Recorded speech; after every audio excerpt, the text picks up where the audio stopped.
C'est vraiment très très dur pour moi de passer en dessous des 95 kilos. Au travail, comme je vous l'ai dit la semaine dernière, du coup j'ai enfin la réponse de est-ce que si je reste ou pas au Maroc.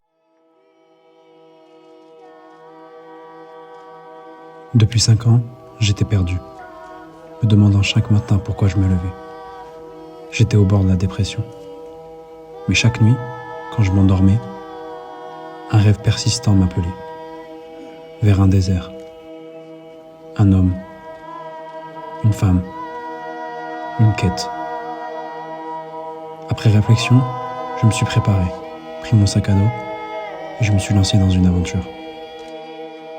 Ce rêve m'a amené aux portes du désert, où j'ai immortalisé mon voyage dans un documentaire de plus d'une demi-heure. J'y ai rencontré des personnes extraordinaires, entendu des histoires touchantes, drôles et poignantes. Mais c'était que le début. De ce voyage est né un nouvel objectif, le projet Ouria. Mon défi est double, atteindre une liberté financière avec un revenu de 10 000 euros par mois et sculpter mon corps à 10% de body fat. Chaque dimanche, je te fais un bilan de ma semaine. Alors merci de me donner un petit peu de ton temps de vie. Installe-toi confortablement, car mon histoire pourrait t'inspirer. Et je suis convaincu que je pourrais aussi apprendre de toi.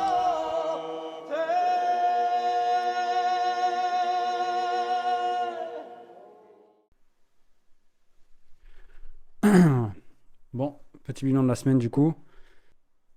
Déjà d'un point de vue physique, c'est vraiment très très dur pour moi de passer en dessous des 95 kilos. Malgré tout, je vois bien que je suis en train de maigrir, donc je sais pas trop quoi en penser. Donc je pense que je vais continuer un peu sur le même cycle de calories dans les prochaines semaines, donc la semaine prochaine. Et après, à partir de là, je ferai des changements si je dois en faire. Donc voilà. Pour le moment, d'un point de vue physique, tout se passe plutôt bien. Voilà. Par contre, j'ai un petit problème aujourd'hui, c'est le sommeil. Le sommeil, j'ai un très très gros souci. Du fait de la semaine dernière, j'ai fait un gros sprint voilà, pour pouvoir finir mon offre et être prêt au moment de vous le présenter, tout simplement. Ce qui fait que là, j'ai bu beaucoup de café pendant cette semaine. Et là, en fait, cette semaine, j'ai complètement rattrapé tout le sommeil que j'ai pas pris. J'ai eu un, ça a été jour après jour un chaos sur chaos sur chaos. Je faisais des 8 heures, 9 heures de sommeil en étant fatigué, en me réveillant. Vraiment, ça a été dur. En plus de ça, pendant toute la semaine, j'ai sevré du coup du café que j'ai pris. Il faut savoir que moi, le café, ça me fait un effet vraiment puissant en fait pour moi. Donc du coup, là, il fallait que je sevre et ça m'a fait. J'ai eu mal à la tête toute la semaine du fait que je prenais pas de café, etc. Donc là, j'aimerais bien du coup que la semaine prochaine, je puisse avoir en fait un jour parfait, une semaine parfaite, à me lever à 5h30 du matin pour être prêt tout simplement.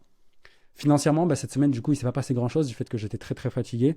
J'ai sorti quand même une liste de prospects qui sont en fait toutes les personnes qui sont dans mon réseau et qui peuvent devenir mon ICP. On se rappelle du coup, mon client cible. Voilà, donc j'ai fait sortir toutes ces personnes qui étaient dans mon réseau LinkedIn pour pouvoir les contacter dans la semaine prochaine. Donc là, c'est en attente. Il suffit juste que je trouve un outil pour pouvoir les contacter et leur demander un service, en voir s'ils connaissent pas quelqu'un ou si tout simplement eux, ils ont besoin de services que je peux proposer. Durant cette semaine, ça va me laisser assez de temps puisque tout ça va être automatisé, hein, le fait de les contacter. Du coup, ça va me laisser le temps de créer une base de données. Bon, ça pour ça, je ne vais pas rentrer dans les détails encore une fois, mais disons que c'est mon expertise depuis maintenant 2 3 ans. Ce qui fait que j'espère que ça va aller beaucoup plus vite sur ce mois-ci et j'espère en fait que dans les prochaines semaines, je pourrai trouver en fait mon premier client, je l'espère.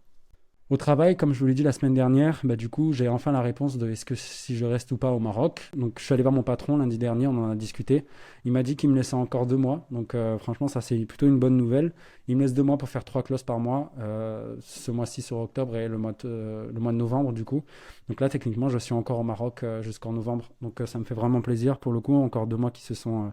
Donc, je suis content, je reste au Maroc pour le coup. Et enfin, niveau TikTok, ça a complètement changé cette semaine. J'ai changé totalement de stratégie. Au lieu de me dire que je vais être écouté en France, je me suis rendu compte que 90% de mon audience était marocaine. Du coup, j'ai parlé aux Marocains.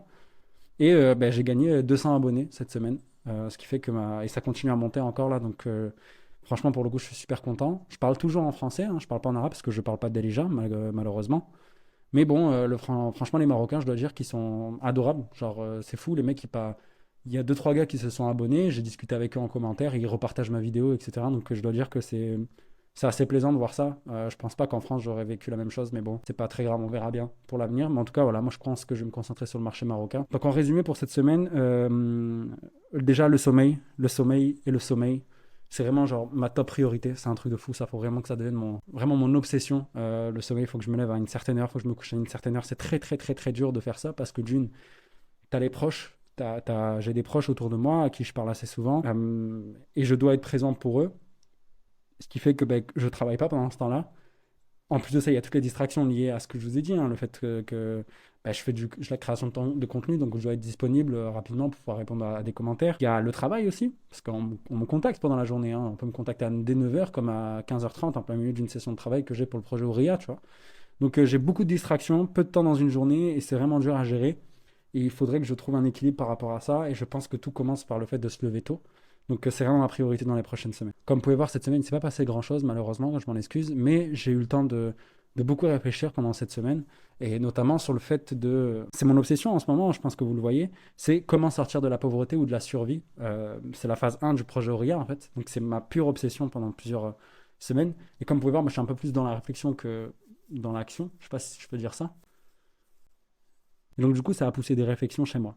Et je me suis dit, la création de richesse, c'est purement une question de levier, en fait. C'est un levier entre les moyens, d'un côté, et le temps, de l'autre. Donc là, je suis en train de le vivre clairement en ce moment. C'est-à-dire, j'ai pas de moyens, donc il faut que j'utilise beaucoup de mon temps pour créer des moyens. Donc du coup, mon levier, c'est le temps aujourd'hui, mon temps libre, sauf que j'ai beaucoup de prérogatives qui ne me permettent pas d'utiliser mon temps à bon escient. Vous voyez ce que je veux dire? Donc, je reviens à ce que je disais, la création de richesse, c'est qu'une affaire de levier entre le temps et les moyens. Si tu as des moyens, tu gagnes du temps. Et si tu n'as pas de moyens, tu dépenses ton temps pour créer des moyens. Je ne sais pas si vous voyez la boucle que j'essaie de construire. Si vous êtes comme moi et que votre objectif, c'est la maximisation de votre liberté. Donc, du coup, être autonome et indépendant. Et donc, bénéficier de votre temps comme vous le souhaitez.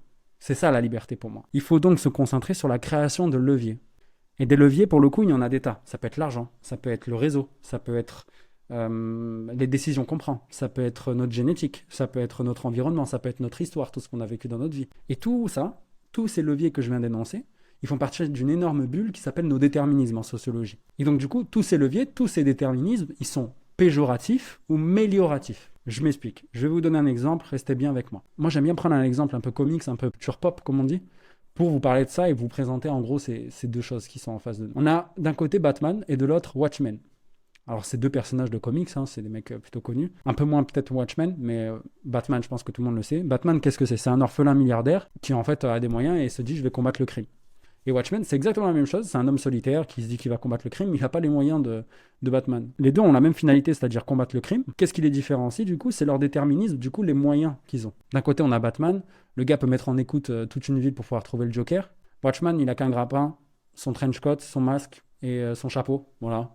C'est peut-être ça, ses accessoires à la limite. Batman, il a jamais tué une personne. C'est grâce à ça qu'il arrive à se différencier, à se dire qu'il n'est pas comme les autres. Batman, il n'a jamais tué personne parce qu'il a tout simplement les moyens de pouvoir ne pas faire ça. Contrairement à Watchmen, qui lui, t'inquiète pas, il se gêne pas, tu vois. Dans le film Watchmen que vous pouvez voir, qui est super bien d'ailleurs, je vous le conseille, il se gêne pas, quoi, à buter un mec, tu vois, par exemple. Et ma question, en fait, elle est simple. Est-ce que c'est possible, tout simplement, de combattre ces déterminismes? Est-ce que Batman serait devenu Batman s'il ne serait pas milliardaire? Est-ce que Watchmen serait devenu Watchmen s'il serait milliardaire? Vous voyez ce que je veux dire? Est-ce qu'on peut combattre aujourd'hui ces déterminismes? Est-ce qu'on peut combattre aujourd'hui les leviers qui nous sont imposés? Est-ce qu'on peut rendre nos leviers qui sont peut-être péjoratifs à la base, mélioratifs? Est-ce que c'est vraiment possible? Parce qu'on nous vend le truc de si tu traînes avec des riches, tu deviendras riche. Mais est-ce que c'est vraiment vrai ça? Ma question elle est simple, du coup, je reviens à ce que je disais. Est-ce qu'on peut combattre ces déterminismes? Parce que moi, je prends mon exemple personnel. Je ne vais pas parler pour l'entièreté des gens, mais moi, je prends mon exemple personnel. Moi, j'ai vu les barrières à l'entrée. J'ai vu la reproduction sociale. Parce qu'on nous dit, si tu es pauvre et que tu traînes avec des pauvres, tu vas devenir pauvre. À partir de là, l'équation est bonne. Mais par contre, on me dit que si tu es pauvre et que tu traînes avec des riches, tu pourras devenir riche si tu t'adaptes. Mais en gros, je me pose une question. Si tu t'adaptes. Moi, je vais vous donner un exemple. Pendant plus de 5 ans, j'étais dans peut-être les plus hautes sphères aujourd'hui de ce qui était en France pendant cette période. Hein. C'était le monde des startups. Voilà, c'était vraiment l'endroit de place to be, comme on dit en anglais. Et j'ai travaillé dans ce qui faisait peut-être de mieux dans la société française. Okay, et absolument rien s'est passé pour moi. Et maintenant que je suis au Maroc, je suis dans un pays qui se rapproche beaucoup plus de moi, beaucoup plus de mes valeurs. Je vais mieux. Déjà, psychologiquement, je vais mieux. Et je me sens à ma place et je me dis que tout est possible. Clairement. Enfin, en gros, ça va mieux. Et je peux même vous donner les raisons de pourquoi ça n'a pas marché en France, pour moi. Quand j'étais en phase de la porte du succès, donc au moment d'arriver sur des postes importants, etc., on me demandait de tout enlever de ce que j'étais moi, en fait. On me disait, voilà, mets-toi là, voilà la porte. Pour rentrer et passer la porte, il faut que tu te mettes tout nu, t'es une salope, en fait. Et moi, du coup, j'ai dit non, non, je suis pas une salope, tu vois. Alors, c'est la faute de qui? C'est la faute de moi qui n'a pas voulu arrêter mes déterminismes, me dire ok, je les mets sur le côté, mes déterminismes. Si on peut appeler ça des déterminismes, tu vois, car je trouvais qu'en fait les valeurs qu'on me proposait de l'autre côté de la porte du succès ne me convenaient pas. Ou c'est la faute du système lui-même qui ne propose pas des bonnes valeurs, ou il y a des gens qui s'y retrouvent dans le système et arrivent à rentrer. Vous voyez la boucle? C'est très complexe à essayer de trouver. Donc dans tous les cas, le modèle qu'on nous vend de nos jours, aujourd'hui, je trouve, c'est littéralement marche ou crève. Littéralement. Il n'y a pas il y a pas il y a pas de subtilité là-dessus. C'est marche ou crève, vraiment. Soit tu rentres dans les rangs, soit tu deviendras un rebut de la société. Il n'y a pas d'autre choix, en fait, tout simplement. Et en fait, quand on y pense, c'est vraiment la faute de personne. En fait, c'est comme si on voulait faire rentrer des carrés dans des ronds. C'est pas possible, ça marche pas. Et finalement, c'est un peu ce que j'ai vécu moi. On m'a mis devant la porte du succès, voilà, maintenant, si tu dois faire ça, tu dois devenir un tel. Qui n'était pas moi, en fait. Et moi, j'ai dit non. Alors, c'est la faute de qui dans l'histoire? C'est la faute de moi ou c'est la faute de ce qu'on me propose? Ou c'est la faute du système en lui-même qui propose que ça? Et en fait, il y a beaucoup de gens qui ne voient pas cette dynamique-là. Cette dynamique que je parle où, toi, quelles sont tes valeurs? Quelle est la valeur du système dans lequel tu fonctionnes? Est-ce que tu veux t'y soumettre parce que ça te convient ou tu te dis que, en fait, tu ne conviens pas à ça? Il y a plein de gens qui ne voient pas ça. Moi, le monde de demain, il me fait peur parce qu'en fait, il est entre extermination de masse subie ou contrôlée. C'est un autre débat, tu vois. Ou segmentation de nos sociétés en 3 parties. La première, ça va être en fait l'élite qui pourra faire ce qu'elle veut, tu vois, genre l'élite qui a toujours été une élite, tu vois, elle fera ce qu'elle veut. Des serviteurs non remplaçables, moi ce que j'appelle les serviteurs non remplaçables, ça veut dire ils peuvent pas être remplacés par une intelligence artificielle parce que c'est un peu trop complexe et les humains font plus confiance à un humain sur ce type de tâches. Donc ça va être la troisième catégorie, peut-être 10% de la société. Et après, tu auras 90%, c'est le reste, qui seront sous sédatifs. Pas forcément, voilà, ils n'auront pas une perfusion, mais un sédatif, on va dire, mental limite, tu vois. Donc il suffit de voir TikTok pour s'en rendre compte. Et je me dis, putain, si c'est ça la société, ça fait peur, tu vois. Est-ce qu'il y a une troisième voie? Et j'ai envie de vous dire, pour conclure, que le système actuel nous contraint. Mais on n'est pas sans option. On doit jouer le jeu un temps. Seulement un temps. En cherchant ces rares échappatoires pour pouvoir respirer un petit peu. Et montrer patte blanche au moment de représentation. Car si on cède aujourd'hui, demain sera encore plus pire. Faut qu'on devienne les semeurs subtils du changement. Dans ce monde qui nous pousse à être persévérants et rusés. Imagine que chaque action que tu prends, chaque action subtile que tu fais rentrer dans ce système, fait grossir une poche de gaz. Une poche de gaz de plus en plus grosse. Et un beau jour, on aura la possibilité de déclencher l'étincelle. Je vous souhaite une super semaine. Prenez soin de vous.